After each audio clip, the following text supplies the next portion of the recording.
L'ours est parti depuis plusieurs heures maintenant, et moi j'attends. J'attends que la brume se dissipe. La steppe est rouge, les mains sont rouges. Le visage tuméfié et déchiré ne se ressemble plus. Comme au temps du mythe, c'est l'indistinction qui règne. Je suis cette forme incertaine aux traits disparus sous les brèches ouvertes du visage, recouverte d'humeur et de sang.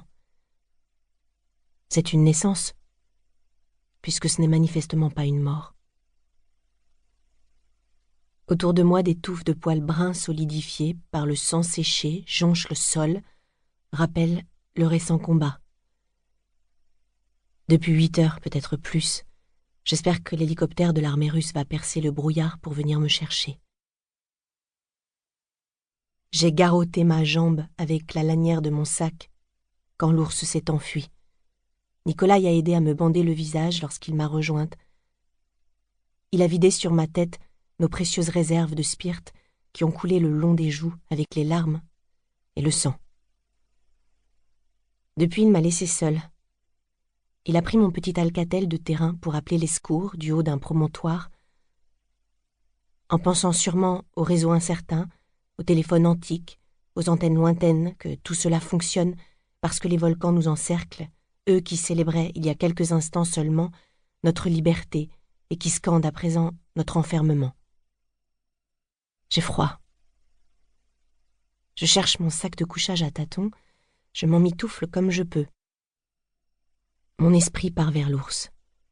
Revient ici, tourne, construit des liens, analyse et décortique, fait des plans de survivants sur la comète.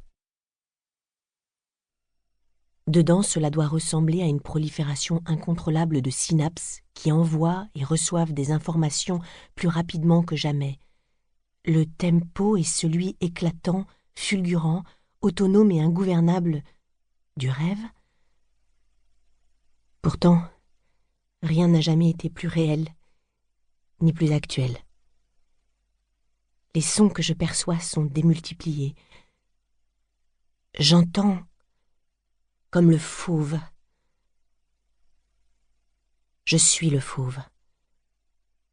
Je me demande un instant si l'ours va revenir pour m'achever, ou pour que je l'achève, moi, ou bien pour que nous mourions tous les deux dans une ultime étreinte. Mais déjà je sais, je sens que ça n'arrivera pas, qu'il est loin maintenant, qu'il trébuche dans la steppe d'altitude, que le sang perle sur son pelage. À mesure qu'il s'éloigne et que je rentre en moi-même, nous nous ressaisissons de nous-mêmes.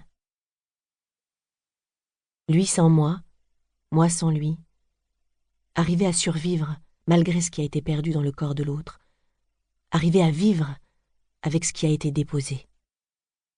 Je l'entends bien avant qu'il n'arrive. Il est inaudible pour Nikolai et Lana qui m'ont rejointe tout à l'heure.